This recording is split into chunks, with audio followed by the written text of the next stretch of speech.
How did you sum that one Professional approach to getting a win against a team that makes a coach nervous as you prepare for them. But, Do and Joe did a great job of just like keeping everyone involved tonight, and their own performances were really good. And then you saw in the fourth quarter guys just chipping in, sharing the ball, playing for each other, which was great to see down the stretch of the game. Had to win differently tonight. Ben gets in foul trouble early. Yeah. So he is rejigging Yeah. everything on the fly. Like, how did you feel they adjusted to having to be a bit different? Because suddenly without him, you really all at the same time. Yeah, well, like Dante's done well with his minutes over the last 4 or 5 games. You can see he has a nice confidence about himself when he comes out onto the floor. But just the synergy and the groove that we're in as a team right now, like we just move on, the next man up. Aquera's been very productive in these moments, like Wags does a great job. And then Lack comes in and provides, productive minutes when he was called on. So we're just in a nice rhythm right now, and we have a good belief. Talk about his performance, massive first quarter to get going. Yep. Whether he's scoring, whether he's rebounding, whether he's running, whatever he's doing in each game, Yep. it's always different. And his entire skill set we see every single week. Yeah, look,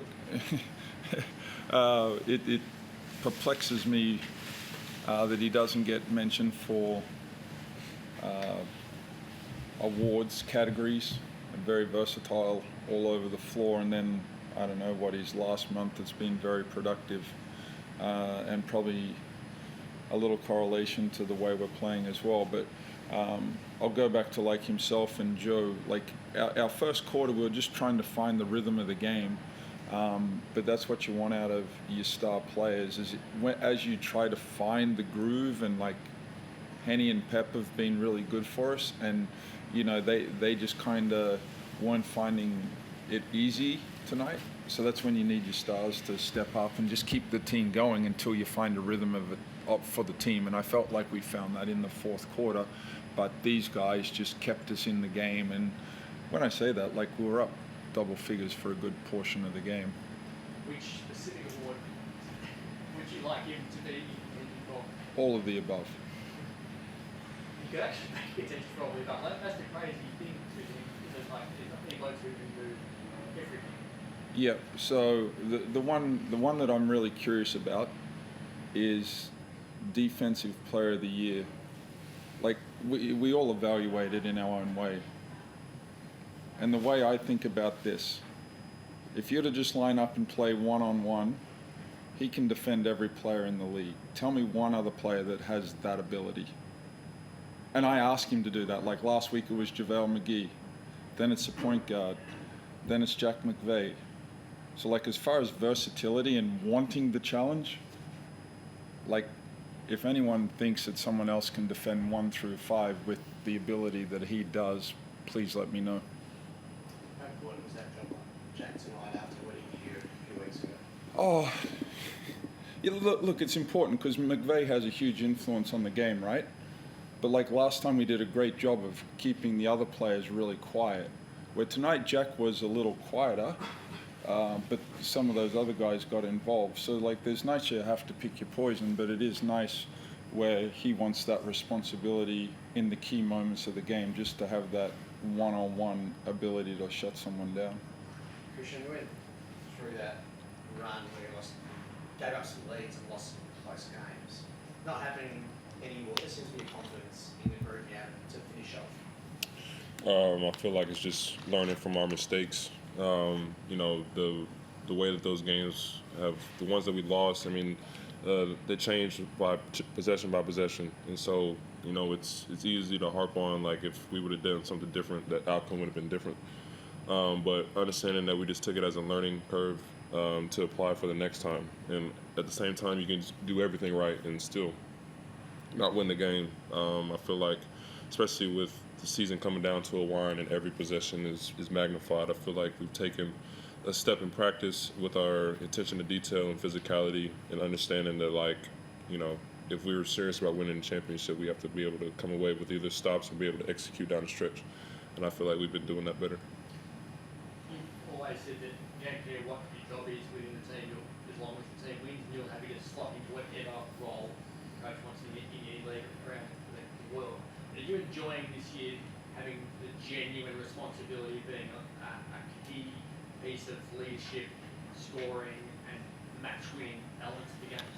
I feel like that's always been my responsibility. I feel like it's just being heightened now because I'm scoring more, and so it's easy to say that I'm having more of an impact on winning. I feel like, regardless of who we got on the team, my job is still the same, to try to help us win a game, however that may look. Like, there have been times where I've scored single digits and we won, and so we go with whoever has a hot hand, understanding that it could be somebody different every single night, and our job is to adjust accordingly. John, you said all along, not focusing on the ladder, if you keep winning, Yep. yourself, but you are now putting pressure on the ones above you who play after you now. You're in the fourth between Melbourne and worry about all of a sudden. Do you like the fact that you're taking care of this at the time when other teams now have to start being concerned about you rather than you being concerned about how they're going? I like the fact that we won the game and we took care of business. I can't control what happens.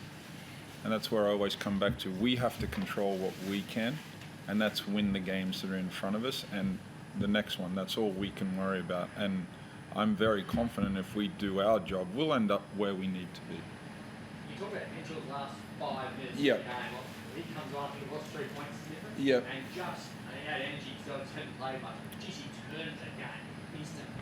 Yeah, and like that's where it as we evolve, and what Dude touched on before is like he comes in and changes the pace of the game. So then, we get some really great looks, and then Wagstaff just really brings home the exclamation point there at one stage. But this is our group evolving, and I can't highlight enough our veterans, how much confidence they give those young guys to live in those moments.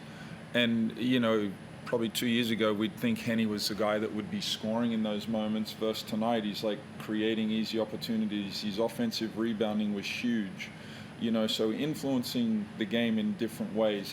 That's showing me how he's evolving in the pointy ends of the games. Doolittle, when coach comes to you and says, "All right, we need you to do this week, next week it's right now, we need you to get a point guard," what's that process look like? Do you just naturally that amazing, or do you need to sit down and break down a lot of film? What's the process of that? I feel like it's just a combination of like preparation with my coaches leading up into the game, especially with having played teams multiple times, understanding that what the looks are going to be for us as a team rather than myself. I feel like I sit down with Keegan, that's my position coach, and we sit down and try to find ways to get me in positions of opportunity, whether it be for myself or how I can create an open shot for somebody else. And so, as we get closer to the playoffs, I take it upon myself to, get in a good rhythm, because, I live for the playoffs. Like, every game matters, but some games matter more than others. And so, especially as we get closer to the reason why we're here, I feel like we're clicking it at all-time high. Anyone online? Go for Chris. Yeah, just quickly, Kristian, JR talked before about your defense and how you can guard pretty much any player in the league, you can guard any position in the league. Is that something that you do pride yourself on? Is that how you feel as well, that there's no player in this league that you can't be switched on to and defend? Yeah. I grew up playing on a blacktop. If you can't guard, you're going to get exposed. And so that was my upbringing of playing defense. And defense is how you get on the court with the AAU coaches and youth coaches I had. And so understanding that there's a lot that goes into guarding somebody. There's film and there's ways to get a mental advantage on your opponent, understanding what they like to do and what shots that they want to take. And so it's not just me playing defense, it's the help that I have behind me and the confidence that I have from my teammates and coaches to be able to get those stops whenever I need to.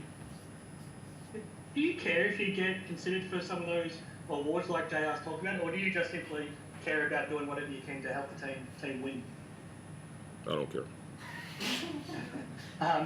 What about Jesse's dunk at the end? What went through your mind when you saw the old man get up? That was crazy. I'd never seen him do that before. Like we were talking about in the locker room after the game, like the move itself, the reverse spin, push out, and then I was expecting a floater, or try to draw a foul or something, and he went up and dunked it. And I think my reaction says it all. Have you seen him dunk since you've coached him, JR? Yeah.